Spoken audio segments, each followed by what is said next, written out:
It's time for the Green Minded Podcast. What's up, everyone? Welcome to the Green Minded Podcast, a show that discusses major issues around the world from a sustainability standpoint with me, Victor De La Casa, V. Dizzy in the house, and my friend and advocate of sustainability as well, Matthias Gelber, the Green Man. Welcome to the show. Matthias, say hi to the folks. Hey guys, hey Victor, good to see you all. Glad to be back again with my guru Victor, the Green Guru and the Green Man. We will hit it hard today in terms of discussing a couple of interesting things. I'm really looking forward to it. I think we have a good Cheers, show. man. I do. I think we have a very good show. We will be discussing the results. Well, we know the results already. The United States just had their election. Biden won. He's now president-elect. There's still some disputes because, Are you sure? well, Are you sure, like Victor? they still haven't proclaimed anyone. But you know what? Like you, I was tense during election night and really hoping that Biden, would win this one. My friend obvious told me 2.5 million votes were stolen from Trump, I man. know. I You gotta believe those guys who are telling all these stories, man. but here's the thing. Like the lead is already ginormous. It's a big lead. It's like 5 million. 5 million in terms of popular votes, right? Good stuff. Good stuff. So- I'm glad it is like that. I know. And in any case, like in previous elections, the loser concedes after like a day or so. Once, like you kind of know where this is headed already. Trump doesn't want to concede yet. So we now have, for the first time, we have the office of the president-elect, which hasn't happened, not in my lifetime that I know of. I've never heard of the office of the president-elect, but due to the circumstance that we have right now, there are two offices of the president. One, president-elect, the other is the president. The president right now is disputing his defeat. So, okay, we'll give him the benefit of the doubt then. But tell you what, it's a great election, though. Yeah, go ahead, I Matthias. think already last night, I saw something apparently where Trump implied, under his administration, there will be no lockdown. And the way he was phrasing it, I think people are already getting ready now with Georgia having gone the way to Biden. Yeah, I think yeah. even Trump realizes that he won't get very far anymore. It's kind of a done deal. I think he just, in the early days, he wanted to still keep his crowd enthusiastic, that some injustice was done for him, with the hope that he could swing something. But I think he realizes it's very small straws that they're clamoring themselves on.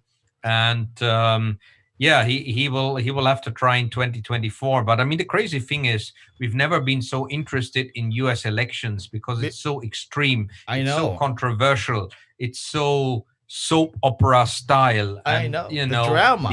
The impact on the world has been so huge because of the obnoxious style that Trump has got. And black and white style. You're my friend, you're my enemy. If you're not my friend, I will hit you hard. The race wars. Yesterday, right, he was talking about the beautiful vaccine coming along. Did he ever mention one time the fact that this vaccine was developed in a German lab supported by the German government? Even Bill Gates has been an investor Is this in Pfizer? that company. Pfizer? In that company, he was just talking about Pfizer as if it's a US success and it's a success of his program. No, this was a vaccine developed in Mainz in Germany by a German company. It's just they need a big body like Pfizer to help them really scale it up, roll it out, and manufacture at large scale. So that's the story. But he never ever mentioned the name of that company or that it was actually developed in Germany. It has to sound like it has to be an American company. That's how sad to say, but that's how Trump is. Like it's so U.S. centric. It's you know how much Americans like to use the word patriotism, and all that. Yeah. And I think sometimes some of these politicians, including Trump, gets mixed up, gets confused. What is the meaning of patriotism? Mm. And to me, it seems that Trump is very nationalistic, which is admirable, Mm. but it's not patriotistic. It's Yeah. not patriotism. Patriotism is being equal with the rest of the world, not Yeah. not being dominant There is of a others. there is a healthy patriotism and there's Mm. an unhealthy Unhealthy, patriotism. exactly, Unhealthy patriotism that plays into the hands of right-wing groups exactly. that want to divide, Yep. that want to judge people by their race, by their color, Mm-hmm. and those right-wing extremists will get fueled by those approaches, Yeah. and that's not good.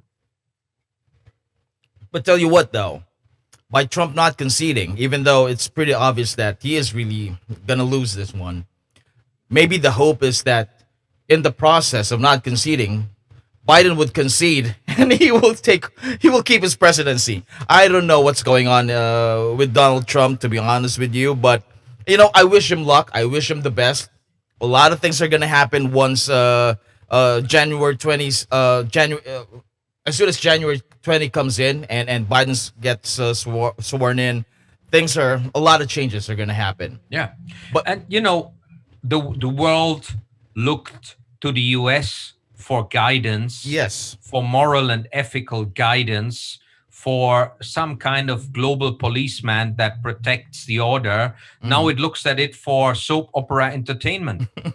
and not only that, you have a good point there. Let's face it, the United States is the global leader right now, and everything that the U.S. is doing internally or internationally is being looked at, is being watched by the rest of the world. And our topic today for this, pilot. This is our pilot episode, so I'm really pumped and stoked and very pleased that we're able to finally do this. Is that we want to look at based on the presidential debate that they had the final presidential debate. What is the stand of the or soon to be stand of the Biden administration once he gets sworn in terms of climate change? There are a couple of key topics, questions that were asked during the debate that makes me okay. Maybe this needs something. What is that? Lots of questions, but today we'll focus on four major things that went viral. In some cases, even went viral. Are you ready, Matthias, my friend? Man, I'm ready, Victor. Bring it on. Bring it Let's on. bring it Bring the on. green-minded Awesome. stuff on. Let's get the ball rolling. So, topic Sure. number one: Biden wants the U.S. to transform or transition towards renewable energies. Now, Trump does not agree on this and says and has said during the debate that it's more expensive, it's very costly, it will bring down the oil industry and remove jobs from Americans. Do you agree with this? For me, it's not about bringing down the oil industry, it's about a natural transition. Mm-hmm. And this is already what the oil players doing themselves. The big oil companies, whether it's Shell, whether it's even Petronas in Malaysia. I lived in Malaysia for a long time.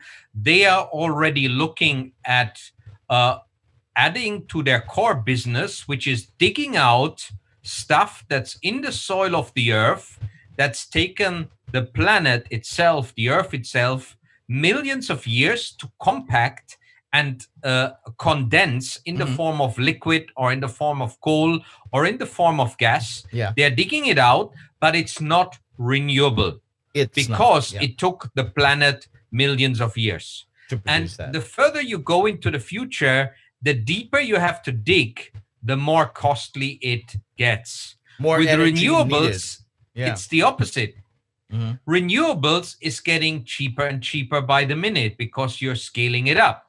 And once you've set up your geothermal power plant or your small scale hydro, I'll say small scale hydro because I'm not a big fan of large scale hydro, because large scale hydro has a gigantic impact on forests, often biodiversity, and humans that often get displaced. But small scale hydro and solar and wind, Once you've put it up there, all of the investment is at the front end.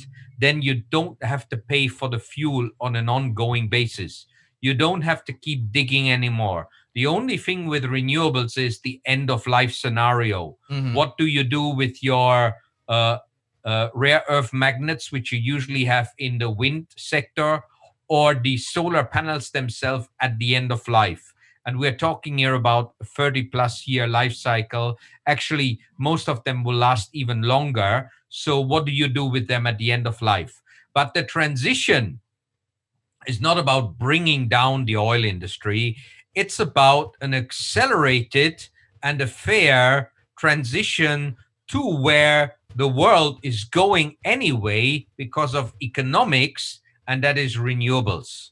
The latest statistics are, and you can see that some of the bids that have gone out in terms of price per kilowatt hour have been tendered out for solar and for wind at prices that coal cannot compete anymore. Wow. The Indian government has cancelled several coal-fired power projects, not because they wanted to be politically correct, Mm-hmm. because they realized that if they do it with wind or solar, it's going to be much cheaper than coal. So this is already a reality out there, and renewables creates actually more jobs per kilowatt hour or per gigawatt. I found some statistics actually. This was for the US at a time where, Trump was taken over.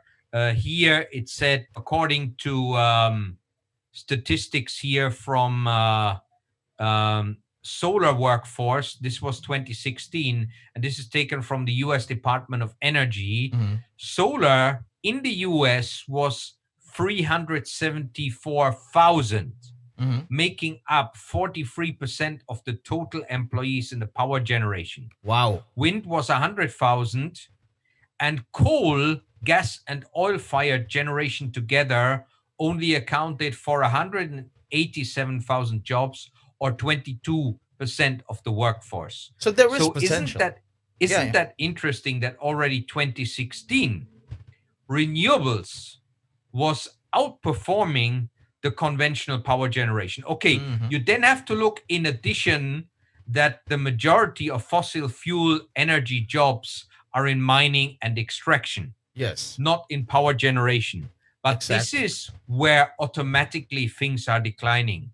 Some big coal companies have gone bust, Mm-hmm. even though Trump has been trying to prop them up, because market conditions for coal are not good.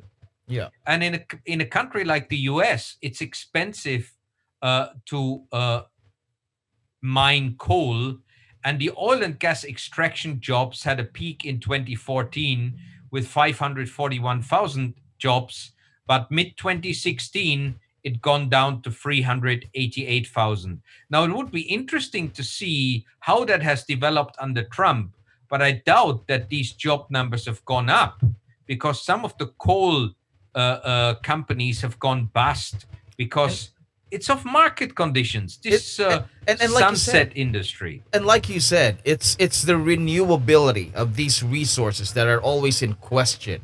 Like we don't have an infinite supply of coal and oil. Like you said, it takes millions and millions. For those of you who do not know, it really does take millions of trees, millions of years for a tree to become coal. It's not like you could just convert it. It doesn't work that way.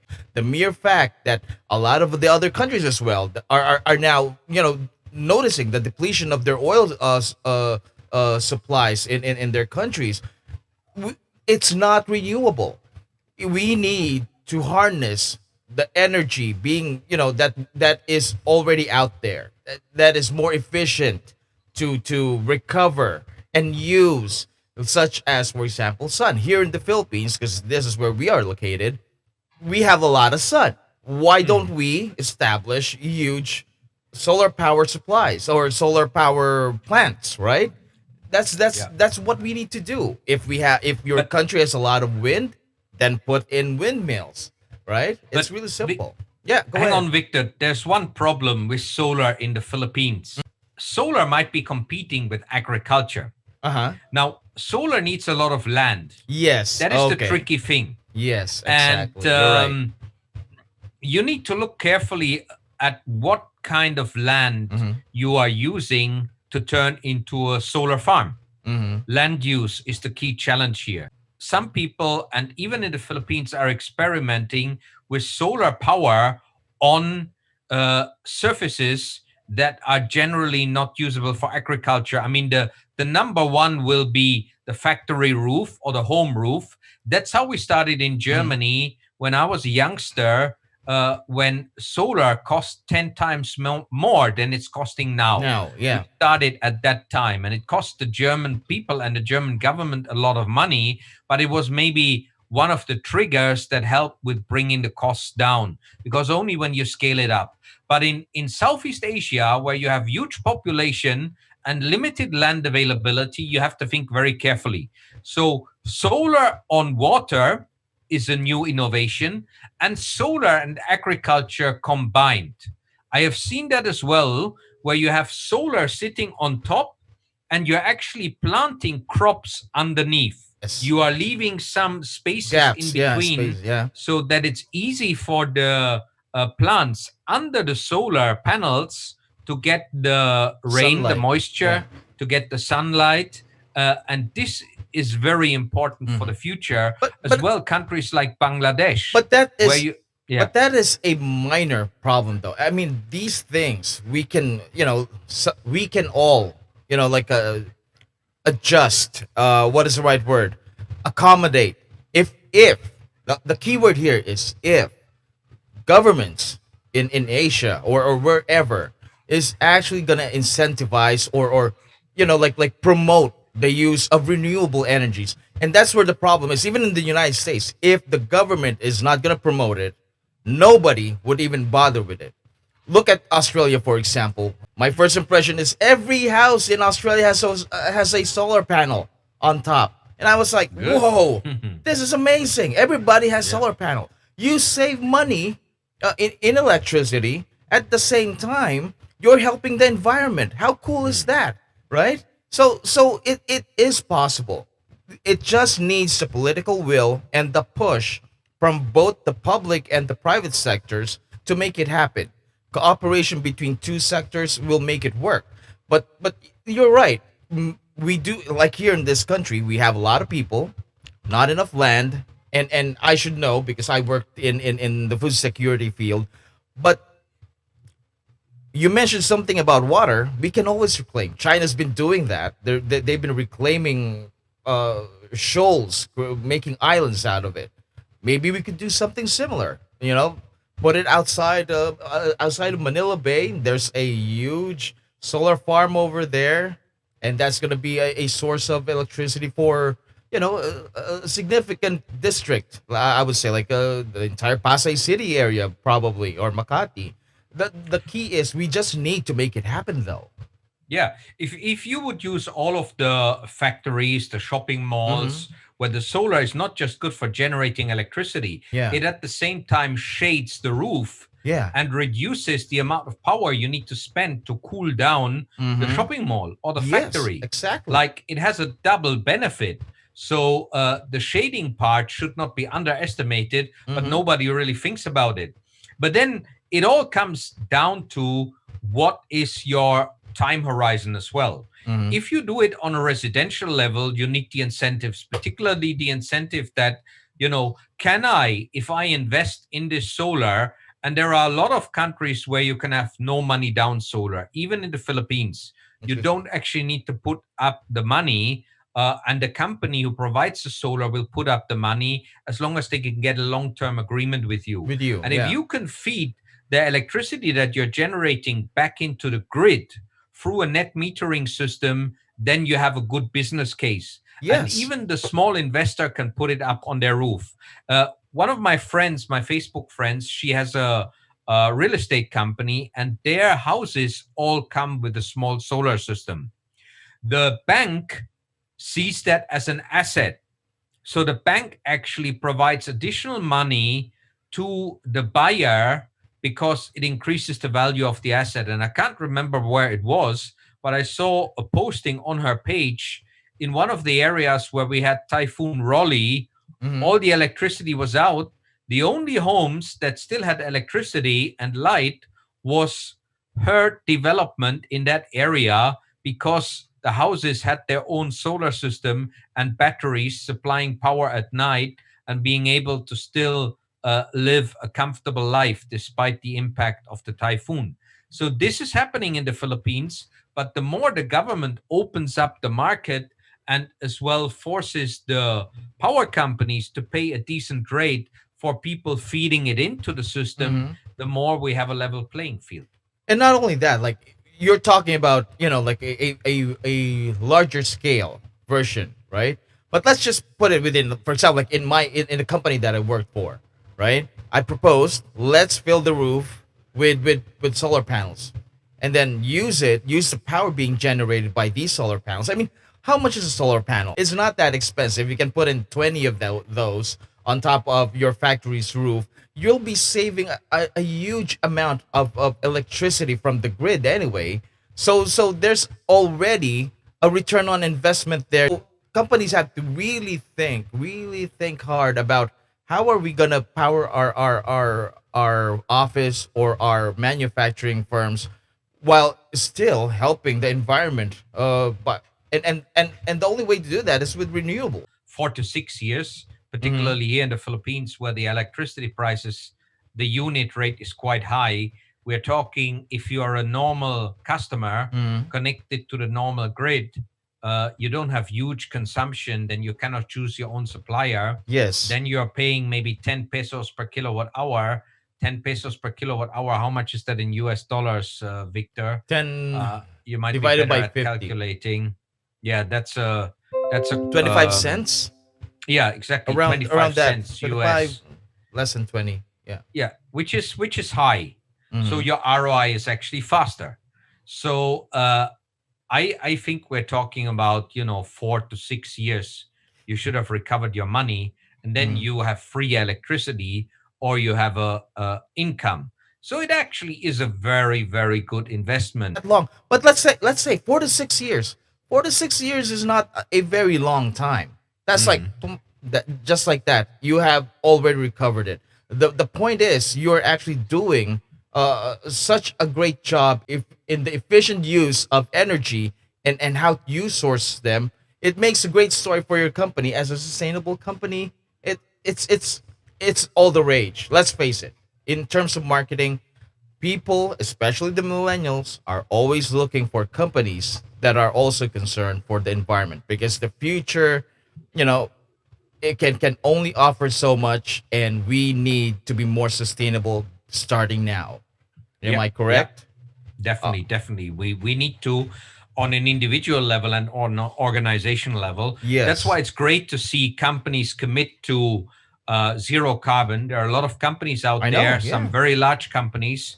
Uh, I am as well personally a signatory to the UN FCCC Go Climate Neutral Wow. Now campaign, Yeah. where you can actually pledge as an individual that you'll be climate neutral. So I calculate every year my carbon footprint, and then obviously I try to keep it low anyway. Yeah. This year it will be much lower because I haven't done any big international flights. Self-realization, enlightenment is always the best way to change your behavior, right? Indeed. Indeed. Now, one of the things that Biden said during the debate is that he will stop giving out subsidies to the oil industry. Now, the question is, if lose will losing its subsidies force these players, the oil industry of the United States, to explore alternatives and renewables? Would that be a possibility if ever this thing happens?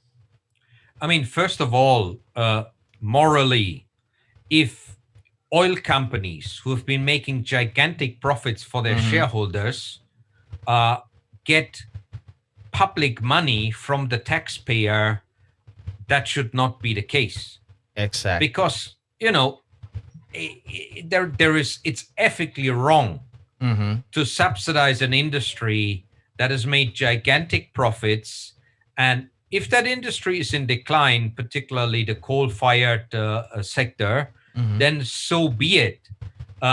If you are propping those guys up artificially, you are preventing those resources to go into industries that are really gonna create the jobs of the future. Yes. If you make your jobs in that sector dependent on subsidies, you are going to burn taxpayers' money for good for another 10, 20 years with no chance of improvement. Improvement. Yes. Whereas in the sunrise industries, such as renewables, Mm-hmm. you are giving a little bit of money for a certain amount of time to help them scale up, and then you're creating loads and loads of jobs in the future. New jobs. Just Yeah. looking at Wikipedia here in terms of what are the jobs out there in certain sectors, Mm-hmm.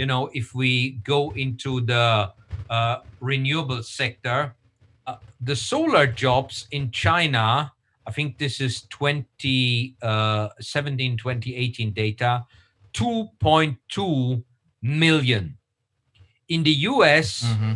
225,000 solar jobs. So Yes. that seems to have declined by 200,000 after Trump took over. Yeah. He might have saved a couple of, tens of thousand jobs, but he has potentially resulted in killing Yeah. 200,000 solar jobs. It's So, it's the reverse. He's yeah, killing these it's jobs. yeah. And then Yeah. wind, you have 500,000 China, Mm-hmm. but you only have 100,000 in the US. So, those are interesting statistics with regards to And, what's happening out there. and I think they need to start thinking like this, Matthias. Oil is being produced only in certain states, mostly the South, Texas, New Mexico, those parts. But if you have a comprehensive renewable energy program, you can actually produce energy and create more jobs in any state of the United States. Yeah. Everywhere. Realistically speaking, if you want to create a solar farm, let's say in Colorado, I'm not sure if they produce oil, but I haven't heard anything like that, anyways. But they have the elevation, they have land. If you set up a farm there, then they can become energy independent, energy sufficient. And you can do this even in New York or in Massachusetts, Connecticut, wherever. And you're creating more jobs. You're not just creating jobs in the states that are producing oil, you're creating jobs everywhere in the United States. It's that Yeah. simple. Yeah. Yeah, but then you could argue, okay, I mean, nobody really uses oil anymore for power generation because it's just too expensive. Yeah. Okay, maybe with the exception, there might be some diesel plants. What people are still using is coal and gas, Mm. and Natural gas, you mean? yeah, oil. Oil is really for vehicles with petrol and for the chemical industry at the end of the day. So, but you could argue that the coal-fired power plants and the gas-fired power plants, you set them up in different states, so you're Yeah. creating jobs in Yeah. different states as well. That would be the counter argument. But yeah, you're right. A solar manufacturing company or a solar installation company you could set up anywhere in the US. However, there is one important thing to look at. Mhm. Solar cell manufacturing usually happens in low labor cost countries. Yes. China, Malaysia. Actually, there are several big plants in Malaysia that are owned and controlled by US manufacturers. Mhm. And they are still fine, whereas some of the German manufacturers went out of business because they didn't shift away from Germany and Mhm. their cost of production Oh. per panel was getting too Too expensive. expensive. So this was a smart move by some North American manufacturer, like First Solar is a US-based company. Then one or two others that I can't remember now. They are manufacturing largely in Malaysia because of the lower cost of production and as well the tax incentives there. So they've ramped up massively their operations in Malaysia. So it's a US company. It's got jobs in the US. The installation is what creates a lot of jobs as well, Yes. not just the manufacturing itself. I think we have to separate manufacturing from the installation and the maintenance part of it, because you cannot compete. If you're a company producing it in the United States, the overhead is just that much higher compared to doing it in China. So, for example, like in our case, our company is US, but the manufacturing side of it is being done in the Philippines simply because it's just that much more expensive to Yeah. do it in the United States. And let's face it, companies, they do need to also survive. They need to profit. Um but the good thing about it is, for us here in the Philippines, a lot of people are getting jobs, are getting paid, uh, are getting a decent quality of life because of these American companies that are looking here in Asia for Yeah. manufacturing. So But it's the real life is as well a little bit more complex. If you are Elon Musk and you have high end innovation, you might still be able to manufacture in the US, or he's setting up this gigantic plant in Germany. Isn't but that surprising? it is He's not surprising, but going you to know the low what? cost You countries. but you know what though? Elon Musk, Tesla, right? There had been some. I think I saw it. Vice, Yes. the uh, not channel, but the show, Vice Yes. show. Yes. They've done a documentary about how Tesla is sourcing the nickel cadmium that they use.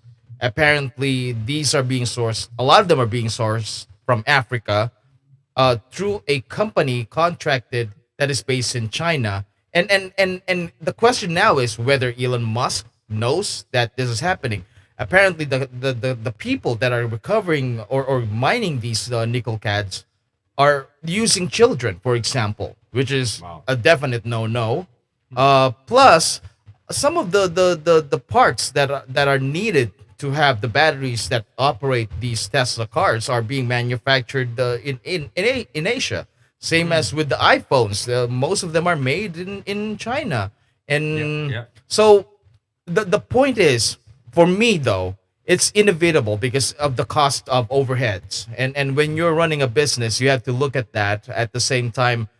Try to consider the fact that, okay, we're an American company, and I think over the last couple of years, a lot of these companies have suffered because they're paying more taxes. As a company based in the United States that has manufacturing firms overseas, Trump has been very, very, very hot on their trail, and have, I believe, have some taxes levied against some of these companies as well, simply because they are outsourcing work from Yeah. Americans.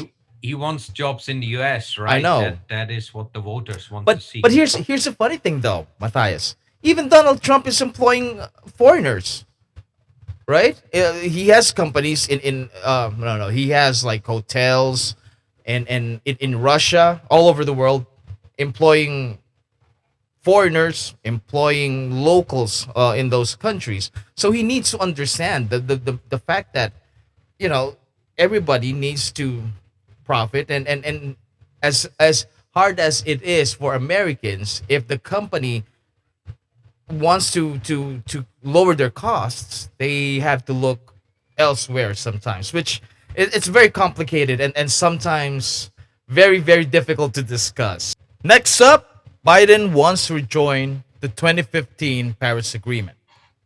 Now, Trump backed out of it when he became president, right? And he believes that by backing out, it's going to save Americans 100, hear this, $100 trillion. Okay? Now, Biden believes, though, that it will only cost the United States and American taxpayers around 2 trillion USD to install, charging stations for, cars, electric cars, and to retrofit buildings towards, sustainability. You're the expert on this one because it's more all about the construction, sustainable construction. Are these figures realistic? What do you think?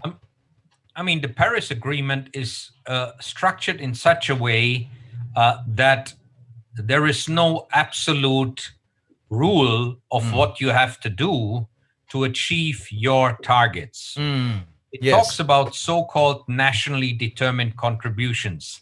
That's the key technical word. And nationally determined contributions are set by the country themselves. Yes.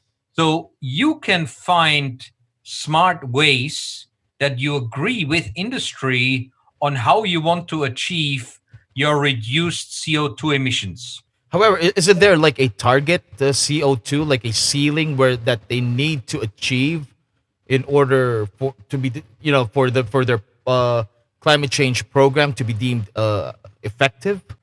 There is no absolute one given by the system. It's just like if you are credible, you have to go for certain levels of carbon intensity reduction. I mean, if you look at the US, because they haven't bothered in the last few years, you would start accelerate even more now to really an ambitious target for the US would be 50% reduction in greenhouse gas emissions on 2005 levels by 2030. That is roughly what Europe is going for. Yeah, yeah. Obviously, with 4 years of Trump, where nothing much has happened, Like, sets the US back. yeah. If you are shifting naturally towards renewables, you are retiring some coal-fired power plants, which are happening anyway. Yeah, yeah. You are introducing more efficient vehicles, transportation, and that's one of the things in the US. Americans live a lifestyle that's generally fairly inefficient when it comes to fuel, the vehicles that they have, and as well their homes. There's Food. not much insulation. There's maybe a lack of energy efficient devices.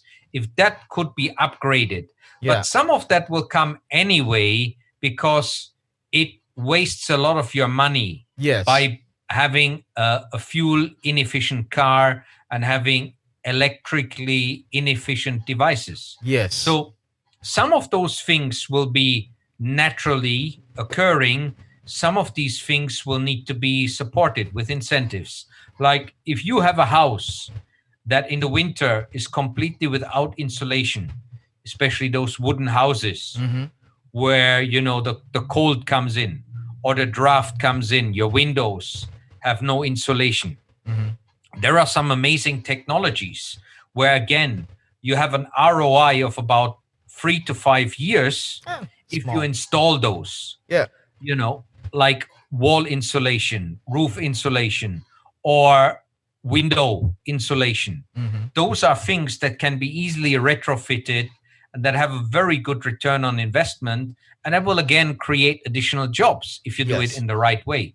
Exactly. So the figure that you are giving is very much depending on what strategy that you are taking. And remember, if we don't do it, the cost to the assets, there were a couple of studies. If we are investing a couple of $1 trillion now into adjusting our economy to a low carbon economy, it will save us hundreds of trillions of dollars of cost of additional climate related disasters. Disasters. This is actually what we need to take into the calculation. This has already been proven. The US had its fair share of climate-related disasters. What we had in New York area 2-3 years ago, what we had in it wasn't Chicago, it was the city that is very much Orlando. No, it wasn't Orlando. Where there were the In big Florida? floods, the huge floods. Oh, yeah. I mean, we've had it in Florida, we've had Yep. it in Miami, but Louisiana. Louisiana, yes, Yes. I'm thinking of Louisiana. Yeah. The cost of those climate-related disasters were gigantic. There have been, heavy rains 10,000 years ago, Yeah. where we didn't yet have CO2 levels that are 400 plus parts per million, which is largely down to human action of taking out all of the fossil fuels and burning them in the last 200 years since our industrial civilization. Yep. There have been natural fluctuations of the climate, yes, but we, the humans, within a short period of time, 7 billion plus, have contributed to that imbalance. And if we don't do something, it will be getting even worse. That's the science. I think the key word here is the acceleration of it. At the rate of acceleration of how climate has been changing the last couple of years. Yeah. I mean, notice this year, the rains, the monsoon season is a bit late. Before it comes in around June, ends around Yeah. October. And now we are having hurricane level 5 warnings here in this country in November. And just a few days ago, we just had one go past here in Olongapo. So there you go. There are some changes that are going on. And this is right after the pandemic lockdowns. Remember, like for a month, we've had pristine air quality. Clean air, yeah. Clean air, right? And It then shows again it shows the clear linkage between human activity and the pollution levels out there. The lockdown has shown it all over the world. In Delhi and India, Yes. now they have crazy air pollution again. Lockdown period, everything was beautiful. Sky was clean. And in my little village in Germany, when I was a youngster, I had every winter 3 months of snow. Now, Nothing. if the kids in the village are lucky, they have 10 days of snow. The predictability of the climate as we used to have it, very stable, very reliable, very predictable, no more. Gone. And it Nada. affects and the effects is not just to us humans, but to animals as well. Animals that used to reproduce at a certain time of the year becomes active at pollinating other plants for a specific period of the year have changed their behavior as well, simply because the weather pattern has been very erratic. And it contributes, like in my case, because I'm in the food security industry, we've seen it in the food sector as well. You know, like we've been wasting a lot of food. We've been, food being wasted, they don't disappear, right? They produce methane, produce carbon, which goes up in the air. And in the United States is, like you said, very inefficient. Even with food, they waste a lot of food, So it's all intercorrelated. Last week, I told you, I think, based on what we've experienced recently with the pandemic lockdowns and how easy for the planet to actually heal itself, maybe we should have like a week or something. We're in, a week-long holiday for the Earth or something like Earth Week, wherein nobody works, everybody stays at home, no travel, nothing. Just let the Earth recover for a week in the entire year. I know it's not enough. It won't be enough, but every little thing, every little bit of help counts, right? Yeah. And maybe companies can also impose like, okay, in order to reduce the traffic of people coming into the office, maybe we should have people, have the option to work from home, reduce their carbon footprint, that kind of thing, right? Yeah. And coming back to your original question, to say it will cost the US $100 trillion is grossly Ridiculous. misleading. Yes, I because think so too. you can determine in consultation with your government, with your industry, what you're going to do to reduce your carbon footprint. You need to do that anyway to protect your people against more climate risks. You need to do that to make your economy a low carbon economy. The investment industry is looking at that as a key investment indicator. Donald Trump's beloved stock market is increasingly being looked at from a point of view of the listed companies. What are they doing? It has been proven that the ESG, environment, social governance investment funds have been doing better in the last few years than the average stocks. So this is increasingly the judgment stick, the indicator stick that investment firms are using to get top return for their dollar. And they're Yes. increasingly investing in the fossil fuel companies no more. Mm-hmm. So they are taking money out for ethical reasons, but as well for return reasons. So this is Exactly. all moving in the same direction. And then, you know, Trump has been pushing other countries to ramp up the funds for the defense spending. I Yeah. mean, how can you push other countries to ramp up the funds for defense spending? And here, the biggest risk to the potential making the planet uninhabitable for the human species, you don't want to chip in at all. You want to let the poor countries that are suffering most from climate change Yes. take the big hit while you are living in your never Mansion. mind. I just want to make as much money as possible now, and let Bangladesh and Philippines sink into the typhoon and get Yeah. flooded. That ain't the proper perspective. But You it- can't whack countries for not spending enough if you don't want to spend at all. And if Yes. spent properly, the return we are getting in economic development, jobs created, and risk prevented in the future, it will be 10, it will be 100-fold. And look at it this way. You mentioned Louisiana, and the United States, for the first time in recent history at least, is seeing floods that are, like about, I don't know, 20 feet tall water surges. In whenever they have these type hurricanes that they call them. So it's not just the Philippines or Bangladesh. It's finally getting to the United States, and I think, like you said, it's time that these things have to be considered.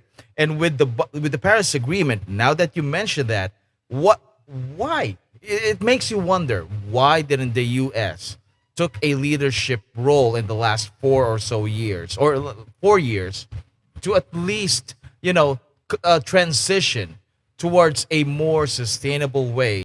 2 trillion is reasonable. If Biden can keep to that 2 trillion, then that's great. If they could do more or spend more, even better. And that's where, wouldn't it be possible for government, public and private sector, to work together on this? I mean, the government can put in, or even subsidize the private sector to retrofit and to install these charging stations and stuff, right? Yeah.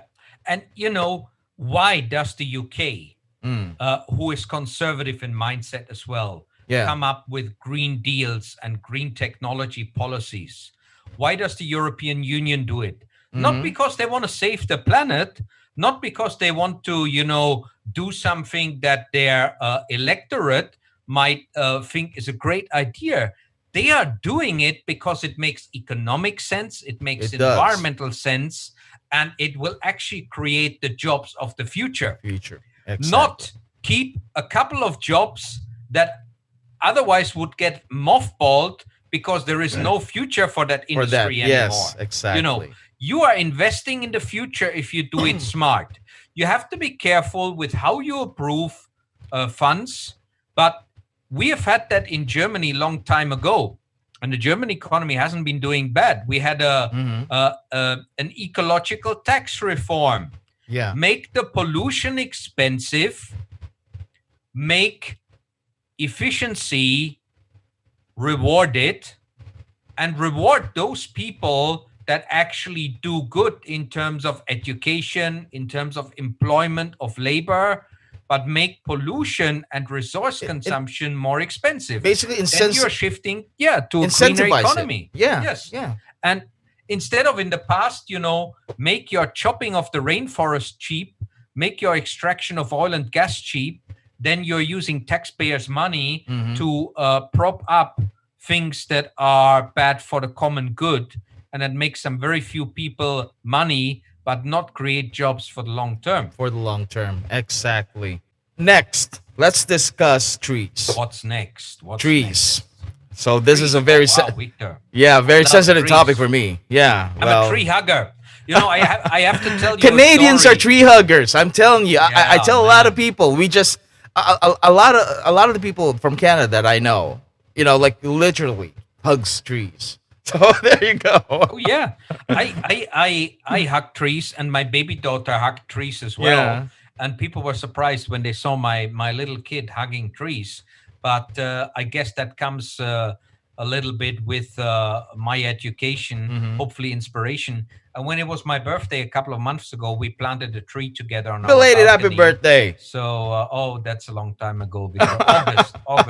Oh, come When, on. when was your birthday, by the way, Victor? Oh, this month, at the end of the month. Oh, wow, it's coming up. Coming up. Wow. Wow. Are we going to do a special birthday edition? Yeah, we A should. green-minded birthday dance, or Yeah, we should. We should. We should that. We should do that. a We should. low carbon green-minded gift for you, something Oh, like that. that would be nice. I But can send you a pack of organic cotton underwear. oh, But hey, I could use one right now. I could definitely use one. But if you get organic cotton underwear from a male guy, maybe your wife takes it the wrong way. I don't know. I mean, maybe you need to chat with her in advance. I but know. That's okay. Maybe I should do that. So I'm gonna thank you in advance for you know if ever you're gonna send me the organic underwear. I could definitely use one. I pledge now, man. I will send you a pack of organic cotton underwear. It is But don't worry. It's not biodegradable. It Oh, won't okay. disappear overnight. is it something that you can eat though? Like I've seen those like underwears that you can eat. Like I've seen them. I don't know where You where I are saw really them. green-minded. But That by the would be way, awesome.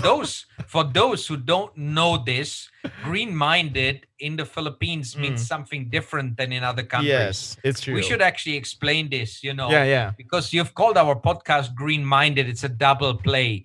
When I first arrived in the Philippines, hey, green man, I'm giving a green talk. Oh, are you green-minded? Means naughty. Are Naughty, you yeah. naughty? Because you're thinking Exactly. about something naughty, something in the bedroom. and So I don't know where that Victor wants started, to though. eat the Yeah.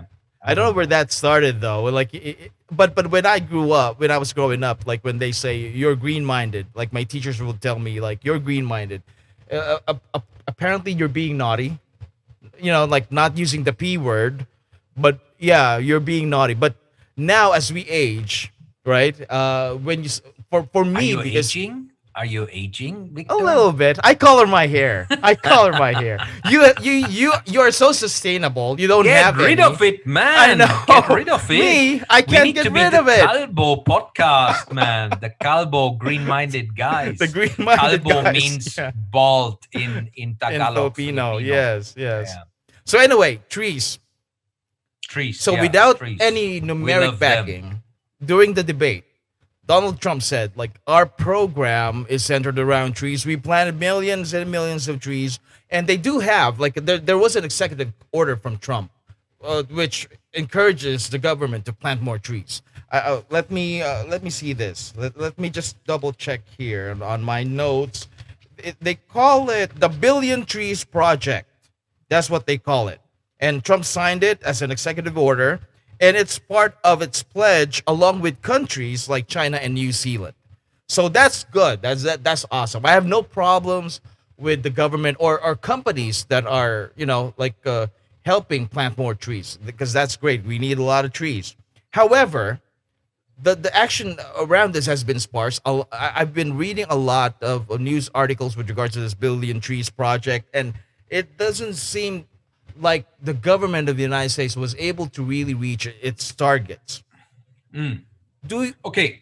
and just a follow up on this, because I work in a company that is going to be spending all of its sustainability funds in planting trees. As far as I know right now, that's the direction we're going to put in more money into planting trees, which is great. However, you know me, I'm a circular economy, product stewardship type of guy. So I see trees, that's cool, but everybody's doing it. It doesn't have really a lot of impact. If you're a manufacturer, maybe also look at the product stewardship side. What are you gonna do with your products after its useful life, right? So those things, that direction there. Do you believe that Trump's Billion Trees project is the one size fits all glove solution to climate change when it comes to the United States? What do you think? Your No, opinion. it isn't. It isn't. It's not that simple. And a tree that you plant today will only like really reach its maturity in absorbing carbon Mm. dioxide emissions in 10 plus years. And Lasts only it's 40 years. good because you are helping the planet Hmm. in the medium to long term. Yeah. But we need a lot of stuff that can suck up carbon now Hmm. through initiatives that really have an immediate results. Trees don't have an immediate results. They have a result over the next 20, 30 years. Now, I have some trees in Panama.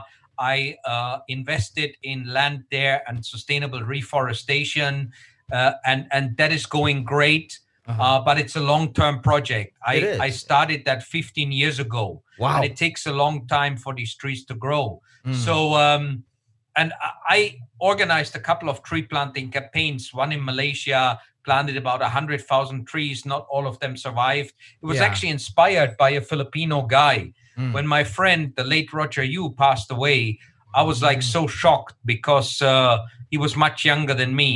He had helped me set up a business in Germany. And but then I realized his forest that he planted in the Philippines. And I asked him, Roger, why did you plant this forest? He said, I want my son one day to be proud that his dad planted a forest for him. Mm. And this was the dad of the kid that was abducted. It was a famous abduction case in the Whoa. Philippines. I think you might have heard of this Dennis Roldan, Oh, a okay. kid Yeah. abduction case. A That couple was of the years boy back. Yeah. Yeah. and his dad. Oh, wow. So he planted this forest for his son to be one day proud of his dad. So and that resulted in me starting an organization, a volunteer movement in Malaysia, Mm. that planted nearly 100,000 trees. So, and most of these trees were as well planted together with an organization called Sai Baba, which was inspired by an Indian guru. And Sai Baba Malaysia had the target to plant 88,000 trees. Amazing. So trees are great. I love trees. Trees will be in the future as well, become more and more important as a building material. Wood, Yeah. if you plant them in a sustainable way, if you manage them in a sustainable way. But it's not the answer to our climate change problems. But I want to give Trump credit for that. Yes. Of Trump course. has done some amazing stuff as well, and Trump has, put a spade in the ground in many, many ways. And Mhm. here he has put a very good spade in the ground. And Trump was a man of action. So But I love this campaign. I hope it can sustain. I hope it can be accelerated. But we need sophistication. We yeah. need to look at problems individually. I mean, We need to look at water, at air pollution, and at climate change, all of that together, and find the best ways. and you mentioned pollution, which is, I think, in terms of climate change, pollution has been very important. Organizations like the Ellen MacArthur, for example, has been more focused towards pollution and especially plastic pollution because that's the biggest polluter in the world. If your company produces, plastic, I think it's high time that you also consider that because trees are great. I admire companies that invest in tree planting, but like you said, it's not the only problem that we have. We also have problems in pollution, which, let's face it, contributes to climate change. It kills a lot of animals, especially sea animals. Plus, the plastic that goes into our water system goes Yeah. back to us, and in microplastics anyway. We drink these plastics back. Someday, humans, if we keep this up, if we don't start thinking about product stewardship, for example, and just plant trees, we'll have billions and billions of trees, which is great, but we will have zero reproduction because that's what I read. Like microplastics eaten by fish and then eaten by humans, transferred to humans, can cause infertility, for example, which could cause low birth rates for humanity someday. So go figure, right? So Yeah. it's something that companies and governments need to really consider. It's nice that you're planting trees. I admire that, and you admire that as well. But it is not the only issue that we have when it comes to climate change. Now, final topic, Matthias. We Yes. have Bring it 30 on, minutes please. left. 30 minutes left, and this is now like a meme. This is basically a meme. Okay, windmills. Remember that? Trump said he claimed that windmills kill birds. He hates it. He doesn't want it. He told windmills, "You're fired." That's what he said to windmills during the debate. Yeah. What do you think about this statement? Windmills kill birds. There you go. Um, it is true that some birds get killed Get caught up. by Yeah. wind turbines and Turbines. wind power.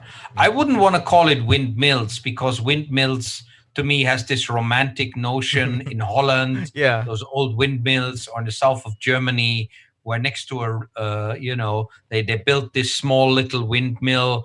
But wind turbines, if you go into Wikipedia and search for some studies, the actual and there was a study that is quoted a lot by B. Savokul in the US. Obviously, there are a lot of assumptions there, but windmills, wind turbines are estimated to be responsible in millions of animals being killed by them, birds being killed by them. The estimated comparison here is that it's about up to 500,000 birds maximum for the high estimation. But if you compare that with windows in buildings, we are talking about 100 Airplanes. million to windows Yeah. in buildings. Yeah. We're talking about 100 million to a billion birds are being killed. Pesticide use 72 Wow. million. Agriculture 60. Cars 50 to 100 million. Fossil fuel power plants 14 million. And remember, wind turbines maximum 500,000. The So that's- biggest one is cats. 200 million to 3 billion is the There you go. estimation in the US. And that's what we're picking up on social media. Cats kill more birds than wind turbines, right? Plus, you also include what do you call this? Airplanes, for example. A lot of birds, and that's why they have like these hawks that they like to get rid of the birds before flights of airplanes, is because a lot of them get caught in the airplane's turbines there. So yeah, indeed, like I agree with you. Yeah. To put it into perspective, this article here on Wikipedia has aircraft as 0.08 million, and that's a you small compare amount that then. with nuisance bird controls 2 millions. Yeah. I mean, both the aircraft and the wind turbines are a very small contribution to the bigger number of problem of birds being killed. Yeah. Other things are much more potent than these two. Here's Trump's explanation. Just a summary. Trump has always opposed windmills and was vocal of his disdain towards the Scottish government decision to put one up close to his golf course in Aberdeenshire in Scotland. I'm not sure if I pronounced that properly. Aberdeenshire. He has a golf course in Scotland, and the government, the Scottish government, put up a windmill there, and it killed off the birds. I guess because he likes the birds to come to his golf course, gives it more character when you have like a flying tweety tweety tweety over there. He claims that windmills are intermittent in its production of energy, so it's insufficient or inefficient, and even causes cancer. Plus, here's a big plus: most windmills are made in Germany and China. What do you think about that?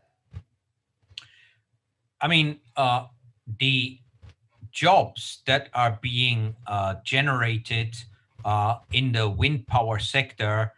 Here is the data again from 2017, 2018. We have wind. China has 500,000. United States has 100,000. And European Union has about 300,000.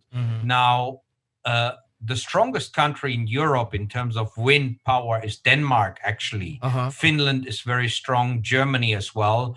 China has become as well a powerhouse of wind turbine production, but the US is still 100,000 plus, and I think that one can grow a lot depending on how you do it. Offshore wind is considered to be the main focus of the UK government Uh-huh. for future power generation. I think the biggest impact of wind power is the visual impact. It's as well led to protests in Germany.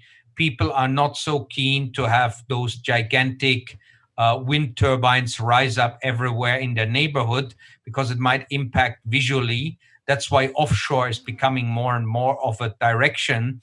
Now, the US might generate jobs with this. It all depends on the policies and the uptake that you are having. Yes, classically, Europe was the pioneer in wind power, and China as well, because the government was supporting more of it. That's why you have had more companies there creating jobs. But I had a company just next door that set up a big manufacturing plant in close to my village, but the company went bust because they just set up the manufacturing plant before the economic dip some years ago, when suddenly as well some of the subsidies for wind went away, and they couldn't maintain their business. So, these are the things. You need a balanced economic uptake. You need a buffering. But some of these companies have then, as well started collaborating with other companies in India or China or manufactured offshore to make the cost cheaper. So it's a complex subject. Those simple claims and answers are not helping much because they are too simplistic. I don't think there is absolute proof that wind is a contributor to cancer. Wind has one challenge, which is the rare earth magnets. If you work in a rare earth mine, you maybe have a higher probability of getting cancer, but I don't think you have a higher probability of getting cancer when you are living a couple of 100 meters away from a wind turbine. However, like in the Netherlands, because I was in Germany, and I was in Germany and the Netherlands last just this February, and over there you can see a lot of these windmills, the modern ones, so the wind turbines, but most of them are in what do you call this, like agricultural areas of the Netherlands, but you can see them, like there are a lot of them over there. Like every couple of meters, I would say, you have a wind turbine, and it works for them. And I think, like you said, it's just a policy. How are you going to manage this? Would you like to do it offshore, outside of the mainland, or would you like to do it in farmlands where you can set up one in between, farms, something like that? I think there is a probability. There is a good possibility of that being something that could work in the United States or anywhere. I mean, look at here, Ilocos. That's what they did. They set them up on the mountainside, or the mountains, the top of the mountains. Made a tourist. It turned into a tourist attraction, but it's also a very efficient source of energy for the province. As long as you have it in a place where there's a good wind, Yes. you get 24-hour electricity, unless suddenly the wind disappears. But if you're close to the ocean, or if you are on a mountaintop, it's unlikely that the wind will completely stop to run. So you have continuous power. And I think Denmark, as an example, I can't remember exactly the figure, but I think it's 70% of their electricity comes from wind. Wow. Now they use that as an economic development opportunity.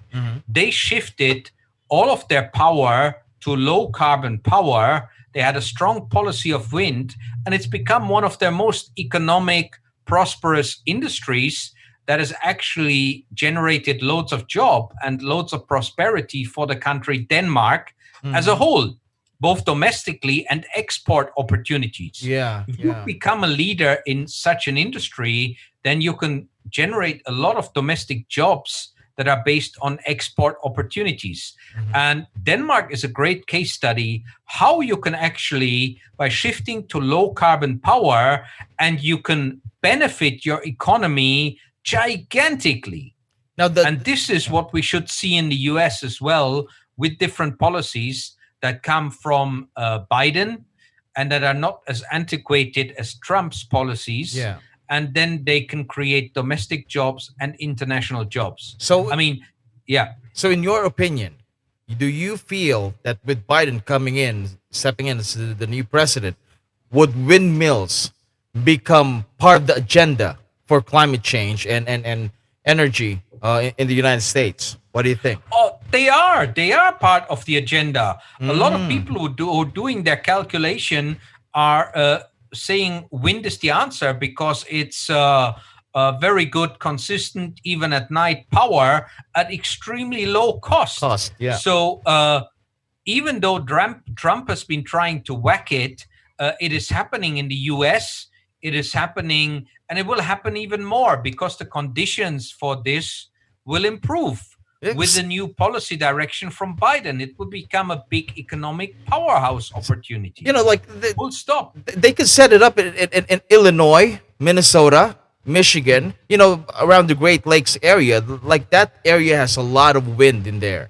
So they could set Yeah. these wind farms in those places and generate enough electricity to power, you know, the northeast United States, I would say, including Canada. Yeah, if you have a good smart grid, a grid that is able to distribute power efficiently without too many losses, that's very important. And you balance the different power sources, then you get rid of the problem of intermittency. I mean, this is again an economic revolution that we are seeing. Yeah. Smart grids, smart ways of trading power, storing power, selling power. If you block that development, you are actually Hurting the taking planet. away the opportunity from your domestic players Yes. to develop technology that will become an export success. So you're actually medium to long term destroying jobs rather than creating Creating jobs. them. Yeah. So this is very, very important. And if you have a very good system like Elon Musk with an effective storage, he has already exported it to Australia, Wow, helped the imagine regional that. government in Australia to set up a beautiful, very balanced smart grid with big, cheap storage. And actually, that way, enable all those different sources of renewable power to work together and be an optimum grid. Australia. Where even people, Australia is they're very progressive when it comes to their pollution climate change program. So I'm hats down to them. I Yes would and say. no. Yes and no, Australia yeah, still has a it's- strong coal lobby. Yes. So That's something that we things happen discussed last in week. Australia. Some things don't happen in Australia. Yeah. The Australian government has been not that proactive at the COP climate negotiations. They've But- been rather more reactive. But in you some know ways. what? Like they're very focused on pollution. Like their programs are more focused towards pollution, including converting pollutants into energy sources. But that's a different can of worms and something that we could discuss in future episodes. For now, I mean, yeah, go ahead. Yeah. Yeah, go One ahead. other example, Australian real estate has been one of the most proactive in shifting their properties towards green and healthy properties. Why? Yes. Because it makes business sense. Sense, yeah. If you have old, unhealthy buildings, you have a higher COVID risk, you have lower productivity, you are damaging the economy. You might have heard of the sick building syndrome. I mean, that's another topic that we can cover in the future. Future, yeah. Green and healthy buildings. One That's of the mega trends that you're we're the seeing man now. when it comes to that one. So We'll try. Matthias, really appreciate this. I enjoyed the talking to you today. Catch us Same here, again. Victor. Yep. Thank you. Catch us again. Yeah, you're gonna say something. Go ahead. Watch out for the organic cotton. package, man. It's gonna come. I'll be waiting for that one. So thank you everyone for watching our show. We hope to catch you again in another episode. Next episode will be about another controversial discussion during the election, and this is more on the fracking side. We will Wow. discuss it. We will see why it's so controversial.